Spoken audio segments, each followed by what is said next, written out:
महाराष्ट्रातला जोरदार टाळ्या वाजवायच्या आहे. इकडच्यांनी बसून घ्यायचं आहे, तिकडच्यांनी बसून घ्यायचं आहे.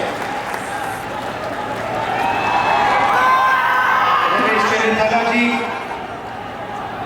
पाटवी जी, दिलीप नायक जी, बापू चावरे जी, प्रतिभा जी, हमारे कैंडिडेट्स केसी पाटवी जी, पाटिल जी, श्रीश नायक जी, किरण काटवी जी, प्रवीण बापू चावरे जी, राजेंद्र गावित जी, बुद्धे पवार जी, स्टेज पे इंडिया अलायंस के नेता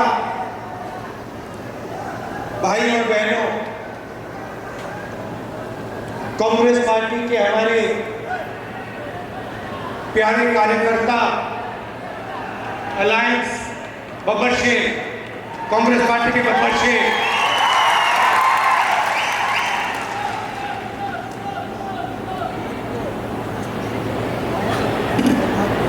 ये जो लड़ाई है ये विचारधारा की लड़ाई है. चुनाव हो रहा है मगर दो विचारधाराओं की, दो सोच की टक्कर है. ये कांग्रेस पार्टी कहती है, इंडिया गठबंधन कहता है कि देश को संविधान के माध्यम से चलाना चाहिए.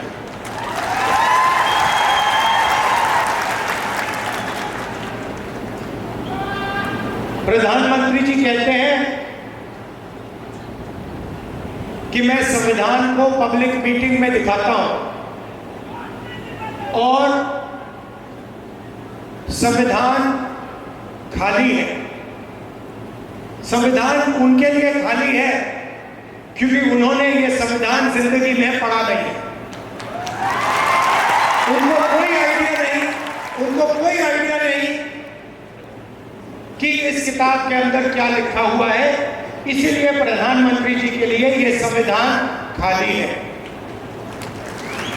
वो कहते हैं कि लाल रंग का संविधान राहुल गांधी दिखाता है. देखिए इस पर क्या रंग है, नीला है, लाल है, हमें कोई फर्क नहीं पड़ता. इसके अंदर जो लिखा है उसकी हम रक्षा करते हैं, उसके लिए हम जान देने को तैयार. तो एक तरफ कांग्रेस पार्टी, इंडिया गठबंधन जो संविधान की रक्षा कर रही है. मैं आपसे पूछना चाहता हूं और आदिवासी भाई और बहन इस बात को सबसे अच्छा समझेंगे. आज हमने यहां बिरसा मुंडा जी, भैया थोड़ा सामने से हटिए, थोड़ा सामने हटिए. ये आज हमने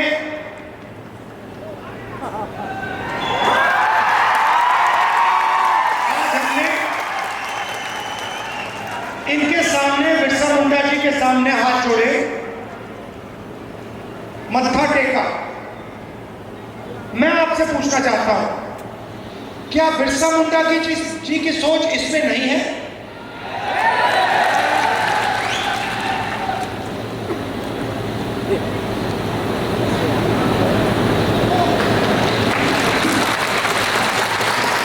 तो नरेंद्र मोदी जी कहते हैं कि ये संविधान खाली है, खोखला है, इसमें कुछ नहीं है. मैं नरेंद्र मोदी जी को समझाना चाहता हूं और प्रधानमंत्री जी आप अच्छी तरह सुनिए क्योंकि आप देश के प्रधानमंत्री हैं. नरेंद्र मोदी जी, ये संविधान खोखला नहीं है. इस संविधान में हजारों साल की सोच, बिरसा मुंडा जी की सोच, बुद्ध भगवान की सोच, फूले जी की सोच, अंबेडकर जी की सोच, गांधी जी की सोच सब भरी हुई है. ये हिंदुस्तान, नरेंद्र मोदी जी, ये खोखला नहीं है. इसके अंदर हिंदुस्तान का ज्ञान, हिंदुस्तान की आत्मा है। और जब आप इसे खोखला कहते हो तो आप हिंदुस्तान, बिरसा मुंडा जी, महात्मा गांधी जी, अंबेडकर जी, इन सब का अपमान करते हो। लड़ाई भाई और बहनों इसको बचाने की है। आपको कॉन्स्टिट्यूशन में, संविधान में नाम दिया गया है। आपको संविधान में आदिवासी नाम दिया गया है। इस संविधान में आप कहीं भी पढ़ लो, इस संविधान में आपको वनवासी नहीं कहा जाता है, आपको आदिवासी कहा जाता है। मगर आरएसएस के लोग, बीजेपी के लोग, हिंदुस्तान के प्रधानमंत्री आपको वनवासी कहते हैं। इन दो शब्दों में बहुत बड़ा फर्क है। आदिवासी का मतलब जो हिंदुस्तान के पहले मालिक थे। इस संविधान में बिरसा मुंडा जी ने जो त्याग किया, जो शहीद हुए, उनके शब्द हैं। इसीलिए संविधान में आपको आदिवासी नाम दिया गया है। आदिवासी नाम का मतलब समझिए। आदिवासी नाम का मतलब हिंदुस्तान के पहले निवासी, हिंदुस्तान के पहले मालिक। मतलब ये जो जल है, ये जो जंगल है, ये जो जमीन है, उसका पहला अधिकार आदिवासियों का है। ये बात इसके लिए बिरसा मुंडा जी लड़े थे कि जमीन हमारी, जल हमारा, जंगल हमारा, और जल, जमीन और जंगल का फायदा हमें नहीं मिला। इसीलिए शहीद हुए। वो अंग्रेजों से लड़े। आज वही सोच लेकर नरेंद्र मोदी, आरएसएस और बीजेपी घूम रही है। वो कहते हैं आप वनवासी हो। वनवासी का मतलब आप जंगल में रहते हो।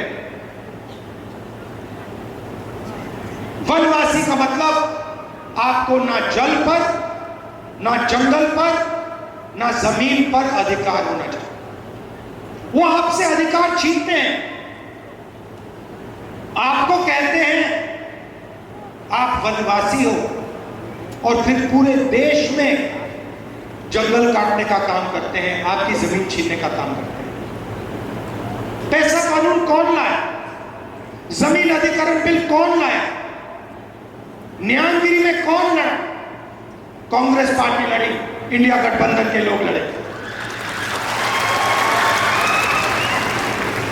जमीन अधिग्रहण बिल से आपकी जमीन की रक्षा, पैसा कानून से, ट्राइबल राइट्स एक्ट से जंगल, जल, जमीन का अधिकार आपको। ये काम हमने किए हैं। और जैसे ही बीजेपी की सरकार आती है, काम शुरू कर देते हैं। आपकी जमीन छीनते हैं, अरबपतियों को पकड़ा देते हैं, आपका जल ले जाते हैं, आपका जंगल ले जाते हैं, और आपको कहते हैं भैया आप वनवासी हो। मैं आपसे सवाल पूछना चाहता हूं, आप वनवासी हो, आस्ते आस्ते आस्ते आस्ते सब जंगल जा रहा है। 10, 15, 20 साल में हिंदुस्तान में बहुत कम जंगल बचेगा, तो फिर आप कहां पे रहोगे? अगर जंगल ही नहीं रहा तो वनवासी कहां जाएंगे?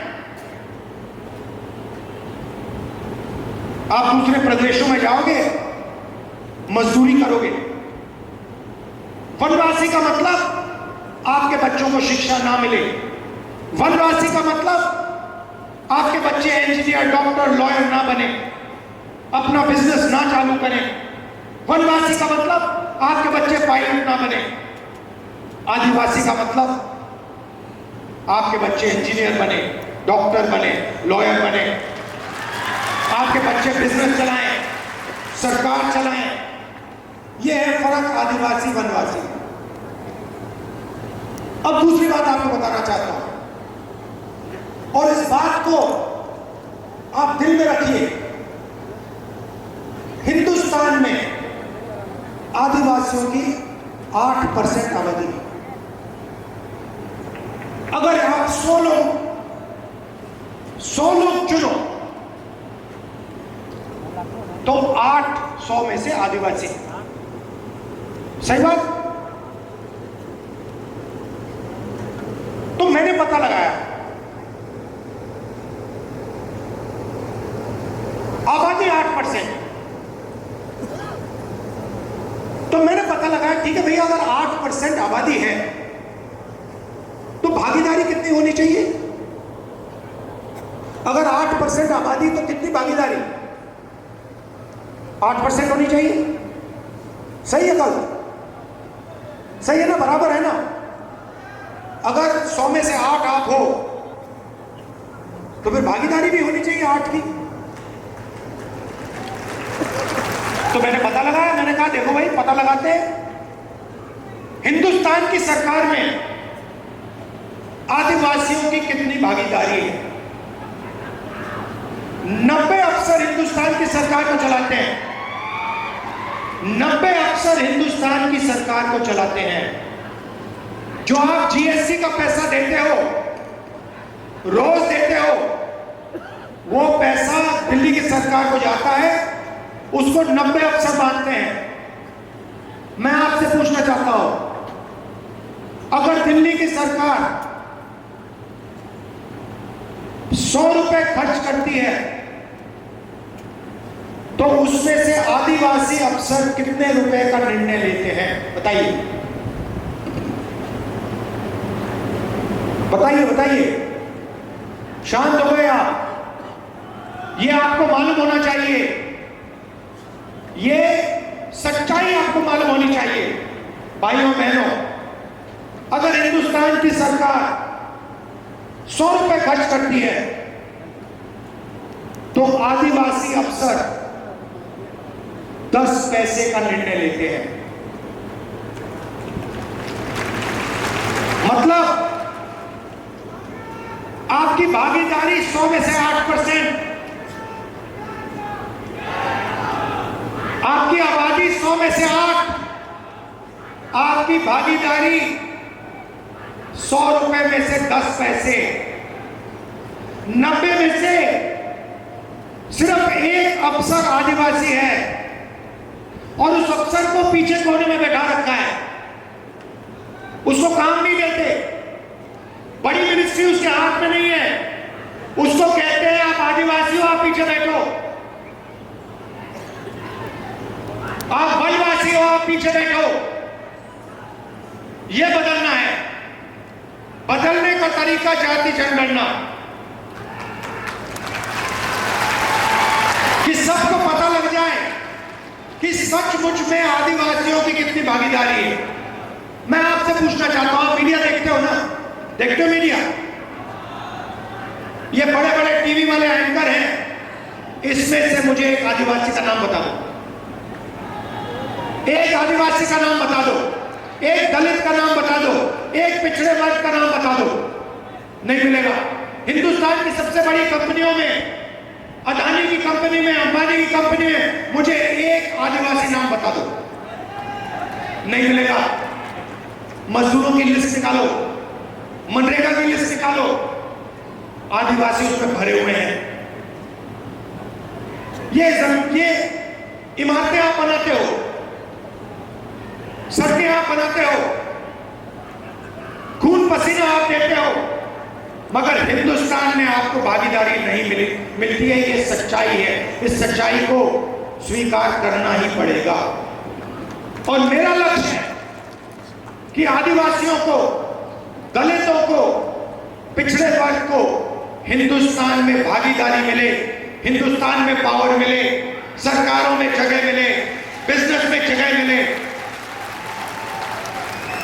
ये फर्क है आदिवासी में वनवासी। महाराष्ट्र की थोड़ी सी बात करता हूं आपको। हमारी सरकार आएगी तो हम आपके लिए क्या करने जा रहे हैं। नरेंद्र मोदी जी ने 16 लाख करोड़ रुपया अरबपतियों को कर्जा माफ करके दिया है। 1 लाख करोड़ रुपए धारावी की जमीन नरेंद्र मोदी की सरकार, महाराष्ट्र की सरकार अदानी को पकड़ा रही है। 1 लाख करोड़ रुपए की जमीन दे रही। आदिवासियों को क्या दिया, दलितों को क्या दिया, पिछड़ों को क्या दिया, किसानों को क्या दिया, मजदूरों को क्या दिया, महिलाओं को क्या दिया? कुछ नहीं। इसलिए हमने मन बना लिया जितना पैसा नरेंद्र मोदी अरबपतियों को देगा, जितना कर्जा माफ उनका करेगा, हम आपका करेंगे।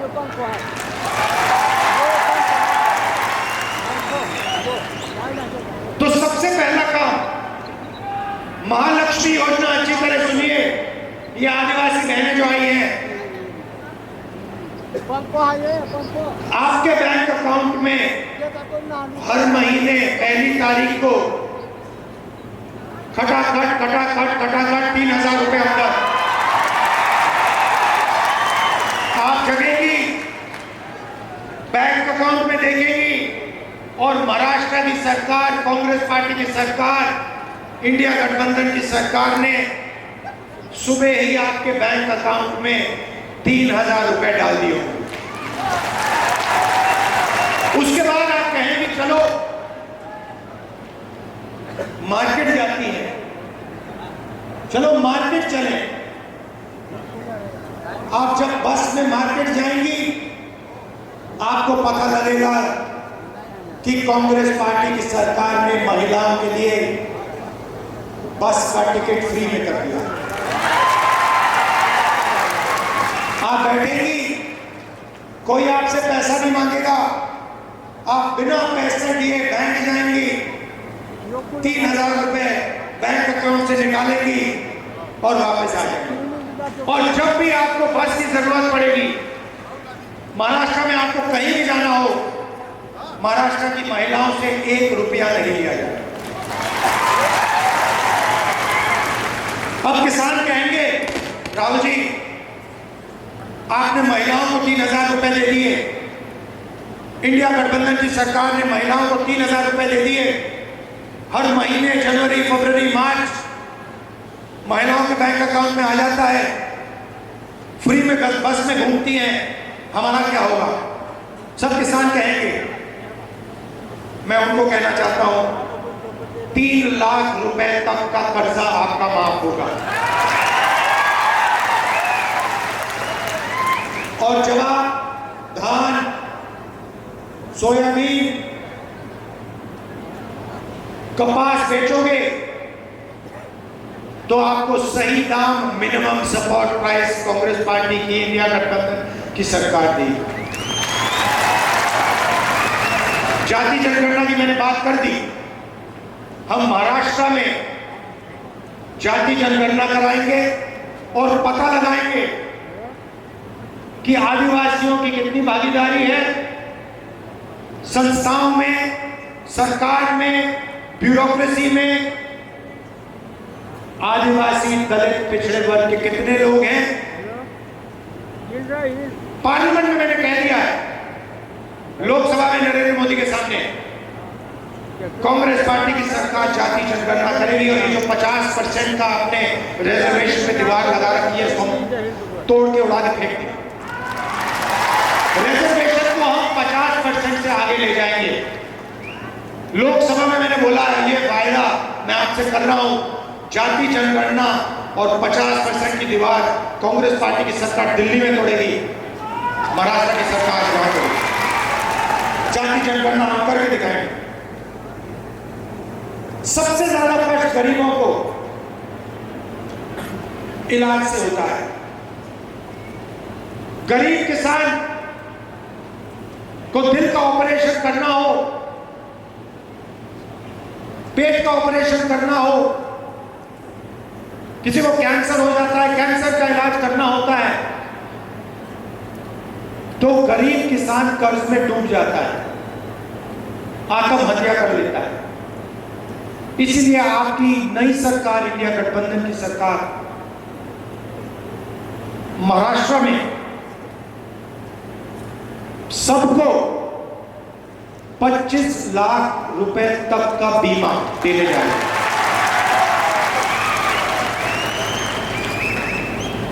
दिल का दौरा पड़े, कैंसर हो,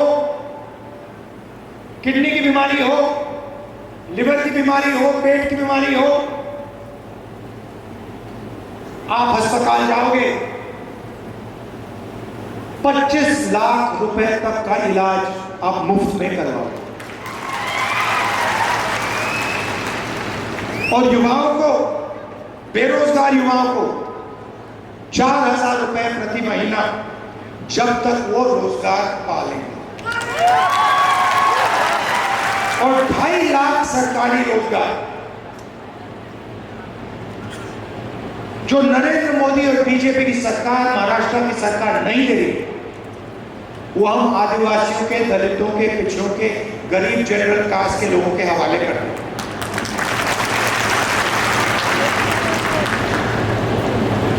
महाराष्ट्र की सरकार आपके जो प्रोजेक्ट्स हैं, जो महाराष्ट्र को रोजगार देने वाले प्रोजेक्ट्स हैं, उनको दूसरे प्रदेशों में भेजती है, और आपके लोग मजदूरी दूसरे प्रदेशों में जाके करते हैं।